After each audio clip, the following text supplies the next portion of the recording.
Hey everyone, this is Blackman, and this is a quick video on Shotzi Blackheart on Lillian Garcia's podcast, Chasing Your Glory. So it was a very interesting listen. I wish there was a video of it because I can tell that Shotzi was breaking down. I can definitely hear that Lillian Garcia was trying to court her to share more because she was talking, Shotzi was talking about some personal things, and Lillian was saying, "You want to share?" One of those slick journalistic tactics. It's not really slick because you were saying directly, "You want to give me more," like knowing you're fully recorded right now. And there was even a part in the interview when just saying, "Don't worry, no one's gonna know. I'll keep your secret while on the air." I'm like, okay, whatever. But yeah, it was interesting to read, and I'll be honest with you. When I saw Shotzi Blackheart, I saw something like this happening in her past. She does not look like she had a perfect childhood at all. Anybody who dresses up that way with that kind of love for horror, and yeah, I can see it in her eyes too. Something was not right in her past. I do not see that with Charlotte. I do not see that with Becky Lynch. I kind of wouldn't be, if Sasha Banks said that something nasty happened to her in the past, I wouldn't be surprised by that because she's stupid hot. But Shotzi having this kind of stuff there, like I can, if Shotzi wasn't doing this kind of stuff there, I can easily see her being in the adult industry in some S&M masochistic kind of stuff. Absolutely, I can see Shotzi Blackheart doing that stuff there. In fact, when I was listening to another podcast I listened to, Wrestling Soup, they said that Shotzi Blackheart was in porn, and I immediately looked it up. I couldn't find shit. I did find something, but it wasn't anything to write home about.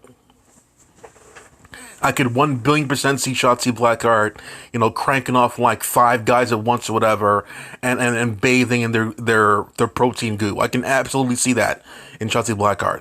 At 1 billion%. I can see her dressing up in videos and like how was your day and cranking people off there and riding all night. I can absolutely see that in Shotzi Blackheart. But not Charlotte Flair, not in like Alexa Bliss, Lexi Call. No, I can't. Not Becky Lynch either. If Sasha, like, if she wasn't related to a certain celebrity, I'll put it that way, and things didn't go right for the WWE, I can see her doing the dirty. I can see her doing that one. I don't think Becky would ever do that kind of stuff. No way. I am kind of curious though what a Scottish or an Australian girl sounds like when they get the old pipe laid down. I never heard a Scottish or Irish or Australian chick. I never heard what their moans sound like when they're getting piped down. I never heard that before.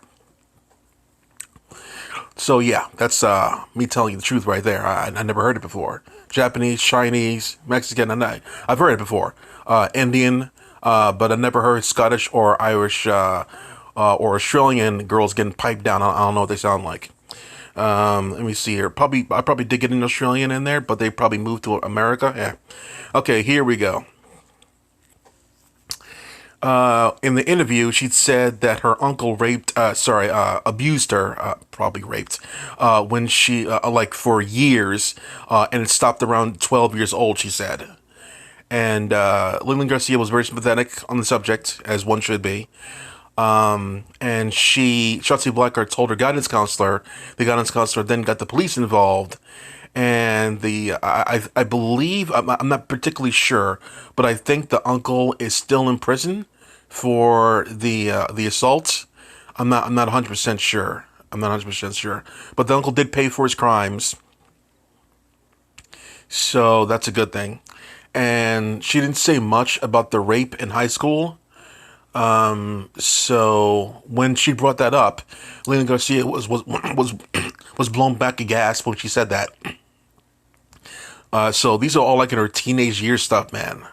I mean, like they're really getting her when she's like stupid young and the ripest she could be. I'll put it that way. Ugh, I hate saying that. So yeah, Shotzi had some a rough teenage years. Rough teenage years. You can definitely see it in her eyes. And on the positive side, she said she loved singing. Her first dream was singing. Same with Lillian Garcia. She wanted to sing. There's a certain star that she likes to death when it comes to music, but I forget who they are because I never heard them before. But Lillian asked her if wrestling didn't work out for you, she'd be going with singing. And then she asked her a very good question about now that you're a wrestler, do you see yourself ever going back to being a singer? No. Do you ever miss the singing career that you could have had? And then she says no, because wrestling gives her everything that she wants: the physicality, the acting, and the performance of the what she needs. Very therapeutic. I bet Paige needs that too. Paige needs that too. She looks like she needs it. Yeah, I can definitely see Paige going to the dirty side if wrestling wasn't in her bloodline. I can definitely see that with Paige. 1 billion%. That's the first thing I thought when I saw Paige. I'm like, is she a porn star? That's the first thing I thought. Shotzi Blackheart, I'm like, she looks like she did some porn before. I did not think Jordan Grace did any kind of naughty stuff there. But as soon as I saw like one naughty picture on Instagram, I dug deep into her past, and yeah, she did some shit. Posing on the beach in a bikini with Charlotte Flair? Nah, that does not mean that she did any dirty stuff in the past there, especially when her dad's Ric Flair, luckily taking care of everything she needs. She didn't do anything nasty at all. Her makeup, her DNA makeup doesn't look like she would do something like that. Lexi Kaufman posing in a bikini back in the, no, posing in a bikini for me doesn't count. That doesn't count. Usually it's lingerie. If they pose in lingerie, that's usually an indicator that they've done some lingerie modeling beforehand. That's usually an indicator. If they did lingerie stuff there, likely it's see-through lingerie in some way. And then if that's see-through, you can pretty much go down the, you can see where I'm going from here. So like, Maurice did that. Okay. Maurice did some lingerie modeling. Sasha did not. I never saw Sasha in any lingerie ever.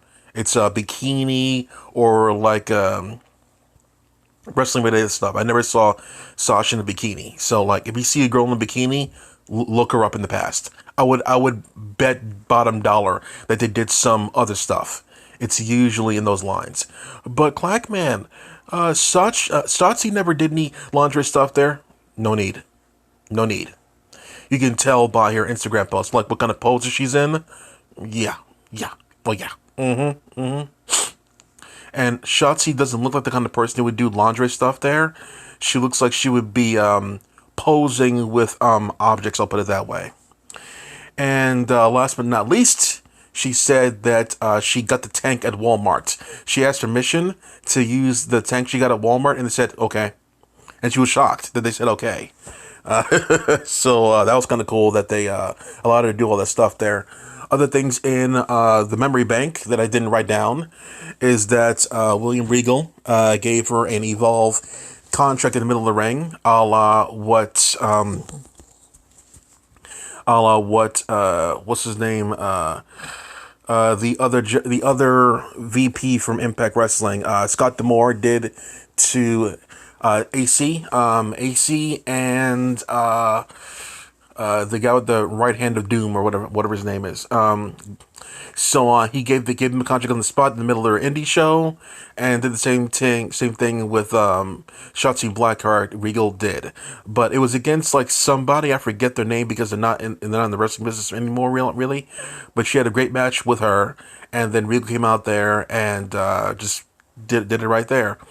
I want to look up videos for that one, see if it's available, but that's how she got signed to NXT. And another little extra side note there, that's not in the pre-video on YouTube for Lillian Garcia, is that she tried it for Tough Enough in season 6, the same season as Mandy and Sonya.